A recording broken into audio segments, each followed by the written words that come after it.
Yan. Good morning mga kamamaw. Kita nyo yung mga dahon natin sa labas. Naglagas na. Dami na. Autumn. Autumn na mga kamamaw. Autumn. Yan. Tsaka medyo lumalamig na. Ganda rin ang design ng ano, sa kapitbahay namin. Oh. Yan o. Every ano yan, pag Christmas, pag Halloween ay may mga costume sila sa, may mga costume tuloy, may mga decoration sila sa bahay. Pero syempre ano, papasyal din tayo mga kamamaw sa next day off natin. Mag-ikot tayo dun sa mga may decoration na ano, na bahay. Usually dun sa may bandang Kensington tsaka Hampton yun eh. Tsaka may pinupuntahan din kami sa ano, sa may bandang east side. Talagang dinekorasyon niya, pati yung loob ng bahay, talagang Halloween na Halloween mga kamamaw. Talagang may oras siya, tsaka may budget siya every year para gawin yun. So papasyalan din natin para mapakita natin sa inyo mga kamamaw.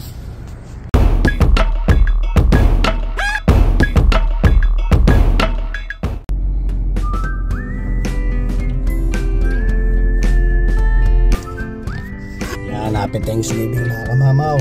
Today is Monday at nandito tayo sa kalsada. At medyo nag-practice na siya ng konti. At saka mga kamamaw, ano rin dito. Pagkukwento natin yung araw is yung mga bagay na ginagawa ko ng mga tao dito kung saan sila nagiging busy pag Thanksgiving Day. So actually mga kamamaw, wala namang sobrang parang engrande o magarbong handaan ba ang mga nangyayari dito pag Thanksgiving. Usually ang number one lang nila nakaprepare talaga is yung turkey. So at the same time kakain lang sila kadalasan. Kung hindi nakapagluto sa bahay, kakain lang sa restaurant, magpapareserve lang ng spot sa restaurant. At the same time pasyal-pasyal lang konti. Tsaka syempre sinusulit din nila yung tinatawag bang autumn ba, autumn yung ano, tama, fall. Harvest kasi yung harvest, yeah, harvest ng Thanksgiving yun na sinasabi nila. So ayan, usual ang mga ginagawa lalo ng mga Pilipino dito is, ang nakakahiligan ng mga Pilipino is yung magpa-picture.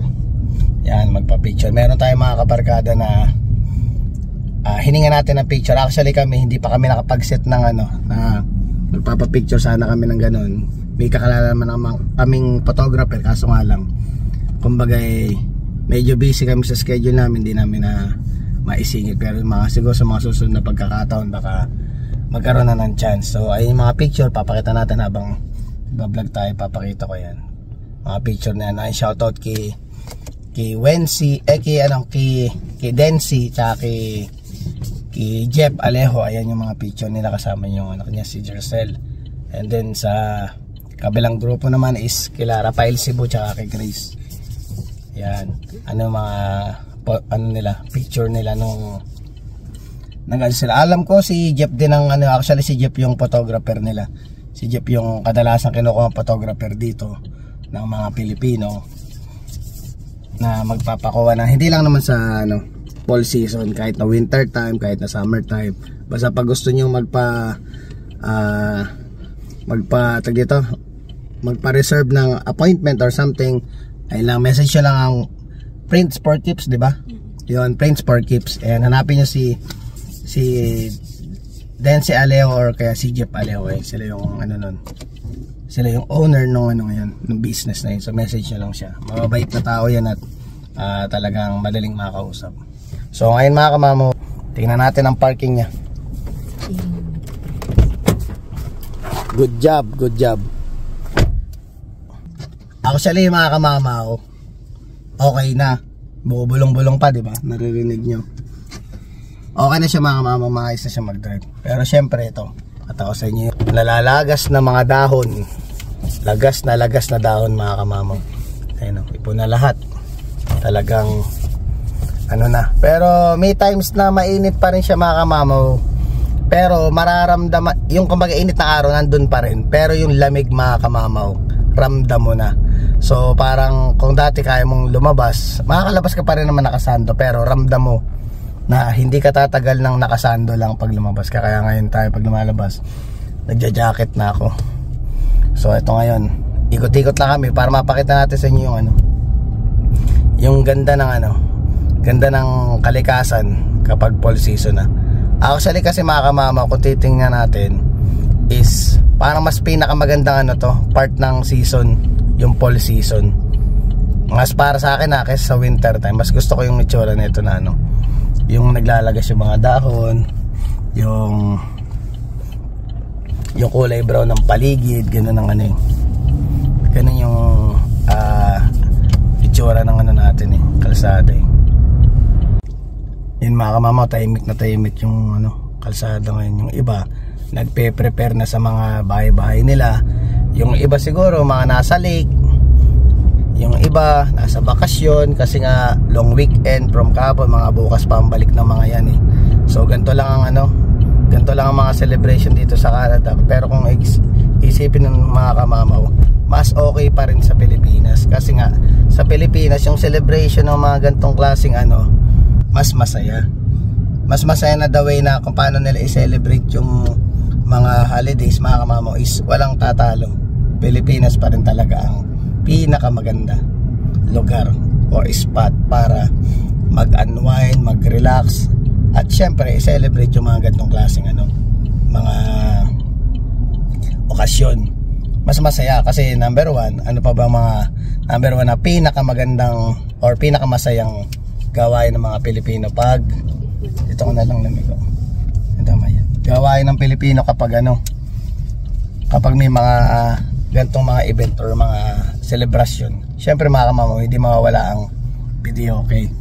Yan, video okay. Syempre at the same time, marami talaga kayo dun, tsaka crowded. Masaya kayo, kasama mo yung buong pamilya mo.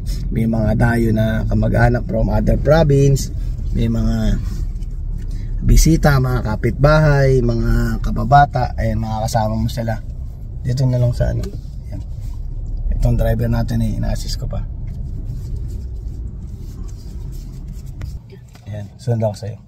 Ayan, bibili siya ng ano, ng Church's chicken para hindi na kami magluto.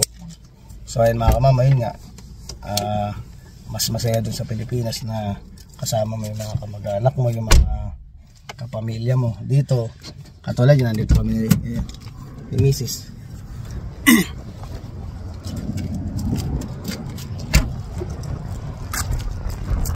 Yan lang kami nagsaselebrate. Kunti lang kami, hindi katulad sa Pilipinas. Pag may mga sarado holiday, sige ako na lang magdadrive. Ayan, hindi tayo turkey ngayon eh. Chicken tayo, chicken tayo mga kamamaw. Nandun si pare.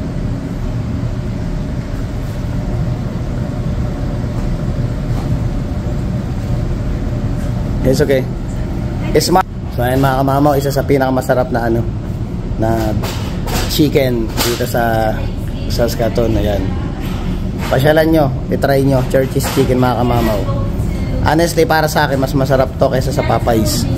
Yung lasa nito, kung yung Popeyes talaga nagustuhan natin, itry nyo to. Para sa akin mas masarap ang manok dito kaysa sa Popeyes. At the same time, yung gravy nila is lasang gravy ng Jollibee sa Pilipinas. So itry nyo mga kamamahin. Wala tayong ano dito, wala tayong promotion or something ng gano'n dito. Inaano ko lang kayo na itry nyo dahil ako na-try ko masarap. Lalong-lalo si Kainags, paborito rin ni Kainags tong Church's chicken. So ayun ilang table lang siya. Namimiss ko tuloy maging server mga kamamo. Naalala ko dati nung server ako is kahit 12 tables kaya kong hawakan at the same nang sabay-sabay. Kasi the more na mas marami kang table, the more mas marami kang chance magkatip. Ganun ang way of thinking ko, kaya siguro nalalagpasan ko, nakakayanan ko yung dami ng tao. Pero syempre iba yung galaw mo nun. Talagang kumbaga para kasi The Flash. Para kasi si The Flash kumilos yung pag mga ganong pagkakataon. Pero after end of the shift naman mga kamamaw, talagang masasabi mo ay sarap. Ang sarap umuwi ng punong-puno ang bulsa. So ngayon si kamamaw hindi na server. Wala na tayo sa point na umuwi tayo na may tip pa tayo. May tip tayo dati, ngayon wala na. Ano na lang tayo, tamang ano na lang tayo, sweldo by payslip na lang. Wala na tayong extrang katulad ng pag-server. Yun ang maganda kasi pag-server ka. Talaga kaso nga lang minsan iniisip mo rin yung pagkakataon na aanin mo maging server ka maging kumita ka ng tip araw-araw, pero yung benefits mo at the end of kumbaga ba in reality, pag tumanda ka na, wala ka na makukuha ng benepisyo kung server ka lang. Although sabihin natin may maiipon ka talagang pera na kasi yung masasabi mo na yung pera din kasi yun nawawala rin yan, nag-sustain. Di katulad ng benefits mga kamamaw, talagang naandun yan, talagang nakahanda yan para sa iyo kung sakaling dumating yung mga pension, sakaling dumating yung time na retirement time, naandun na siya. Hindi siya nababawasan, hindi siya nagagalaw. Hindi katulad ng pera. Natin, kinikita mo siya o naiipon mo siya, pero hindi mo masasabi hanggang kailan meron sa bulsa mo, hanggang kailan meron sa bank account mo. Hindi katulad nung talagang may benepisyo ka. Pag tumanda ka, wala ka mang malaking pera sa wallet mo, pero meron silang budget para sa inyo. Iyon ang pinakamagandang decision na ginawa ko, kaya iniwanan ko na yung pagiging server at nag-focus na lang ako dun sa mga trabahong meron ako ngayon na nagkakaroon ako ng magandang benepisyo. Yan mga mamaw. So ngayon pagpasok natin mamaya, nagpa-holiday sila. Holiday kasi nga, di ba nagpa-holiday talaga. Nagpa-overtime sila kagabi. Walang overtime at marami nag-cancel na trailer kagabi. Ngayon, doon sila bumawi. Ngayon sila nagdagdag yung mga kinancel kahapon. Ngayon ilalagay. So kaya medyo busy kami mamaya, so papasok din ako ng maaga. So ayun si Mrs. tapos na mag-drive. Actually okay naman na siya mag-drive Kuha na niya lahat. Ang dinadagdag ko na lang dito kay Mrs. kaya nung tinrain ko siya, ngayon natin i-train ko siya, yung confident. Madagdagan yung confident niya na pag nag-drive siya, relax na lang siya. Yung parang hindi na siya nagda-doubt or wala na siyang hesitation sa mga bagay-bagay, na alam niya yung tamang desisyon na pag kailangan mong pumasok, dapat buong loob mo. The more buo loob mo, the more makakapasok ka sa kung magra-right way ka or magle-left side ka. Confident siya na alam niyang tama yung ginawa yung decision. Yun yung inaano natin na tinuturo natin sa kanya. Kasi sa pagdadrive okay na. Yung parallel, mas magaling pa nga ito mag-parallel sa akin So syempre, nabola-bola natin, nalibre tayo ng manok. Naka-jacket pa So ayun, may challenge ata siya sa akin. Sina-challenge siya magka-crop top daw ako Kaso nga lang may crop top ka ba? Wala siyang crop top Kaso nga lang yung kung damit na ito, crop top na ito, papasot niya sa akin, baka pumutok mga mo.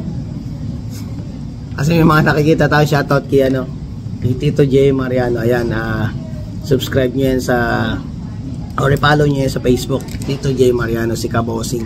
So ayan, napaka kulit. Tsaka napaka yan, mabait na tropa yan. So lagi niya tayo na-advise din minsan nagbe-brainstorm, may tawag doon? Ayan, nagbe-brainstorming kami kung ano mga gagawin naming content. Actually, hindi rin naman din biro kasi gumawa mag-isip ng content. Minsan nauubusan din tayo mga kamamo. So minsan nagtatanong din tayo sa mga kakilala natin, mga kaibigan natin na ano yung sa tingin nyo magandang i-content. Meron pa ako sa napagtanungan, hindi ko na nababagitin ko sino, pero pag pinanood niya to, alam niyang siya yun. Sabi ko, kuya, ano bang magandang i-content? Sabi niya, gusto ko yung may mga nakahubad. Sabi ko, tayo, wholesome tayo, hindi tayo pwede sa ganun. Sabi niya, yun, pag ng binlog mo, papanoorin kita palagi. Sabi ko, hindi ka ako pwede. Tsaka alam mo naman dito sa Saskatchewan, medyo conservative ang mga tao dito. So, honestly, mga mama, totoo. Even na pag nag-vlog ka nga, pag dumaan ka lang, nadaan lang minsan sila ng camera, minsan hindi na masisitahin. Sasabihin nila na nabidyohan mo ba ako, parang ganito tinatanong nila. Minsan kasi ayaw nilang nakikita sa video, kaya minsan nakaalalay din ako. At the same time, ayoko rin ng yung ganun ba, nagbablog ka na may biglang sisita sa iyo. Pero syempre nakakaano ba na parang 2024 na, nasa public place tayo. So hindi na bago yung may mga nagba-vlog, may mga dumadaan ng tao na nahagip ng camera, hindi na yun. Pero lang kung may utang ka, siguro may utang ka at itinataguan ka, kaya ayaw makuha na ng video yun. Kaya ganun talaga dito, medyo tahimik dito. Tsaka yun lang, ganyan lang nakita mo tahimik ng lugar. Tapos kain lang pagkatapos nila. Sa susunod na araw, ayun, back to reality na uli. Hindi katulad sa Pilipinas na parang nag-celebrate ka ng mga ganitong mga bagay, parang from umaga hanggang madaling araw kinabukasan na nandun pa rin sila, nagse-celebrate pa rin sila. Yun ang masaya na namimiss mo sa Pilipinas na hindi mo makukuha dito na ano. Kasi ang mga tao dito talagang ano ganun lang, busy sa trabaho, puro trabaho lang. More on ang thinking nila is ngayon may gathering ngayon, bukas pasok na ulit. Ganun ang ano. Kasi kumbaga umiikot ang mundo ng mga tao dito, honestly, dahil sa trabaho lang din. So kung may mga spare time sila na tinatawag, syempre naka-save na lang yun para sa family, like magkakasama lang kayo, manonood lang kayo ng TV, yung bang magkakabanding lang kayo sa loob ng sa isang araw. Ganun lang kadalasan dito. Kaya minsan yung iba siguro pag nakaipon ng konti, nag-out of town, nag-out of the country, lalo yung mga citizen na dito na usually pinupunta nila mga US, Mexico, lalo na yun pag winter time, yung iba nagme-Mexico talaga kasi sobrang lamig dito sa Mexico, mainit. Gusto nilang i-enjoy yung init ba, kaya imbis na pumunta nga silang Pilipinas, pinakamalapit kasi is Mexico, kaya nagme-Mexico na lang sila para mainitan man lang mga katawan, lalo yung mga matatanda. Kasi hindi rin biro kasi mga kamamaw, yung lamig ng klima dito pag winter time, sobrang talagang may times pa nga na honestly minsan may times na tatama rin ka pang maligo dahil sa sobrang lamig. Pero may heater naman dito, kumbaga may times kasi na pag yung malamig ang hirap, parang nakakatamad gumalaw. Yun yung mararamdaman pag winter time. So sa ngayon medyo okay pa yung panahon. Hopefully dasal ko na lang mga end of November na lang or last week of November na lang sana tumulo yung snow para kahit paano di bali ng malamig, wag lang yung may snow na ano, kasi iba na pag nagkaka-snow na, although pagbagsak ng unang snow natutunaw pa yan, pero syempre pag bumagsak na yun na yun, halos tumitigil man siya sa mga ilang araw, dire-diretso na yun, doon na papunta yan. Pero nung last year nga, di ba, nasabi ko nung nakaraan vlog, nung kami December, parang dry Christmas pa, so walang snow, which is okay sa akin kasi ang tagal bago magka-snow. Kasi when it comes to driving, talaga convenient pag wala pang snow, swabe pa. Kasi pag nag-snow na, yung pasok mo na 15 to 20 minutes yung allowance mo pag pumasok ka, dadagdagan mo ng dodoblehin mo kasi mas mabagal yung takbo mo. At the same time, madulas, kailangan maingat ka. Tsaka kumbaga minsan nakaka-cause din ng sobrang traffic din yung ng snow. Kaya syempre, number one, unang bagsak niyan, maraming natudulas, nawapo sana ngayong pag may dumating na knock on wood, na pag may dumating na winter, wala na sana mga accident kasi talagang madulas. Kaya iba nagpapalit ng winter tire, o yung nagpapalit ng all season, yung iba naglalagay pa ng ng mga pabigat sa sasakyan sa likod para pag dumating yung madudulas na part ng buwan na madudulas ang kalsada, malaking bagay yung naglalagay sila ng minsan pa para mabuhangin o semento na sa likod para mabigat ang nila, likuran nila, para pamprotekta rin o suporta sa madulas na kalsada. So ayun mga mamaw, ito muna tayo, silip natin ang labas.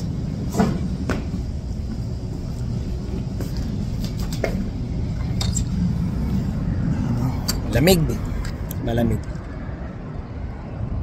Si Aurora hindi na namin naramdaman. Nagkataon na ilang araw may Aurora Borealis nung last week, parang 4 days consecutive. Yung pang 5th day, sakto day off ako, sabi ko makakatsyempo na kami. Kaso naman naging cloudy. May lumabas siya kaso natakpan ng ulap yung natakpan ng ulap yung Aurora. Sabi ko pa naman chance ni Mrs. dahil 5 years na siya nandito, magsi 6 years na siya actually, hindi pa niya nakikita ng exactly yung magandang galaw talaga ni Aurora, hindi pa niya nakikita.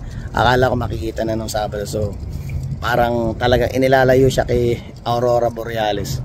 So malay natin sa mga susunod na basta matapat lang na day off at sana matapatan niyo, makita niyo. Pero bala kasi namin talaga pumunta doon sa pinakalugar na talaga yung makikita mong parang medyo sumasayaw siya. Medyo may pwesto dito sa Saskatoon na ano, na talagang kitang-kita mo siya kasi talagang, kumbaga ba sa bukid yung pupuntahan natin na madilim talaga, na kitang-kita mo talaga yung Aurora Borealis. May biligay sa akin yan, shoutout kay Yani yan sa girlfriend ni Dan, ayun. Yung siya yung mahilig mag Aurora Borealis. Doon ako nag-message sa kanya kung may Aurora ba o hindi, kasi alam niya kasi mahilig siya talagang magpunta. Actually pinuntahan niya yung 4 days na yun, nagpunta siya doon lagi. Parang nararamdaman niya yung peace of mind, yung kaligayahan, yung libangan niya, nandun nakikita niya pagka nagpupunta sa Aurora Borealis. Ako malamig mga kamamo, laksahin. So yun mga kamamo, kunin ko muna yung order namin, kain muna, then pasok tayo mamaya. Mga kamamo, papasok na naman. Ganun lang, di ba? After ng mga ginawa kanina, yun lang. Yun lang ang Thanksgiving ni kamamo ngayon. Bumili lang kami ng manok. Ganun na namin sinelebrate yung Thanksgiving. Tapos pasok na ulit, diba? Ganun ka normal lang ang mga buhay dito sa Canada. Kaya yung minsan napapag-anuhan lang minsan is akala nung iba sa Pilipinas is pag may pinopost ka parang ang dami ng happenings, parang ang saya-saya ng mga OFW sa abroad. Pero hindi nila alam mga kamamo, mas masaya sa Pilipinas. Mas masaya doon mga kamamo. Nakakala nila big time ang mga tao dito, masaya sila, pero mas masaya doon mga kamamo. Ano sa totoo lang, mas masaya doon. Walang katumbas ang kaligayahan kung ikaw ay nasa Pilipinas. Kaya sabi nga nila, kung may pera ka lang din at kaya mo lang din naman talaga na kumbaga ba sa buhay nakakaangat ka talaga, kaya mo talagang mag-survive sa Pilipinas, mas pipiliin ko na yung Pilipinas. Pero sa pagkakataon na meron ako, Canada ang masasabi kong nagbigay ng magandang buhay sa akin, kaya mas pipiliin ko dito. Yun. So yun ang mga basihan para sa akin sa ngayon. Sa estado ko, Canada ang bumubuhay sa akin. Yun talagang masasabi natin kaya ako nakaka-survive. Si Canada ang nagbigay ng sa atin. Pero kung ikaw talaga may kaya o may amang ka talaga sa buhay, piliin mo ang Pilipinas, dahil Pilipinas ang mas mahal. Sa Pilipinas ang kaligayahan. Tsaka ang dami dyan sa Pilipinas na mapapasyalan. Talaga dito minimal lang. Kailangan mo mamasyal dito, ilalong drive mo talaga or sakay ng aeroplano mga pupuntahan. Dito sa pwesto namin, yun talaga, malungkot. Medyo natatahimik lang konti kasi kumbaga ba yung mga binabanggit ko is parang galing dito mga kamamo. Yung talagang totoong iyon ang nararamdaman ng mga Pilipino nandito sa Canada. Napag-usapan lang naman yung mga celebration na kung saan ba yung mas masaya. Ayan, nabanggit ko lang sa Pilipinas. Yan mga kamamo, dito na tayo sa trabaho. Yan, tapos na ang Thanksgiving dahil papasok na mamaya pag-uwi, tapos na ang holiday. So pero ngayon sa trabaho, ang kagandahan lang is double pay tayo ngayon. So ganito lang, nakita nyo, ganito lang kasimple ang mga masasabi kong celebration, lalo na sa akin bilang ako nung wala nang dumating ako dito. Ganito lang, parang sabi nga lilipas din yan. Ganun lang, wala talagang hindi katulad ng iba na pinaghahandaan talaga nila. Yung iba talaga naka-day off sila. Yung katulad ko, ako talaga, kahit ako mismo sa sarili ko, madalang lang tayong mag-celebrate ng kung ano-ano. Kadalasan lang talaga ng pinaghahandaan naming mga occasion is like pag Pasko or bagong taon, yun lang. Sa loob ng isang taon, yun lang talaga yung masabi mong kahit paano yung nag-grocery tayo para paghandaan natin yung mga ganong holidays na dumarating. Pero yung mga ganitong klaseng mga Thanksgiving, yung iba, lalo yung mga puti, ganun lang ang celebration nila, kakain sila, didino sila, makakasama sa pamilya. Pero ako bilang ako isang Pilipino, mas more gusto pa naming magtrabaho pag holiday kesa nasa bahay lang. Kasi mas malaking bagay, the more holiday, the more gustong pumasok ng namin mga Pilipino. Talagang makikita mo even dito sa Co-op, halos karamihan ng puti dito ngayon, naka-holiday sila ngayon. Which is bayad sila pero hindi sila double pay. So makikita mo lahat ng naka-duty sa co-op ngayon, puro Pilipino. Dahil mas gugustuhin pa nila magtrabaho kaysa mag-holiday. Yan mga kamamo. So tapos na yung vlog at tayo papasok. Actually may overtime, sabi ko kasi overtime, Pilipino pa. Gusto na overtime. So hanggang dito lang mga kamamo. Please don't forget to like, share, subscribe, and hit the notification bell for more updates of my video. See you mga kamamo.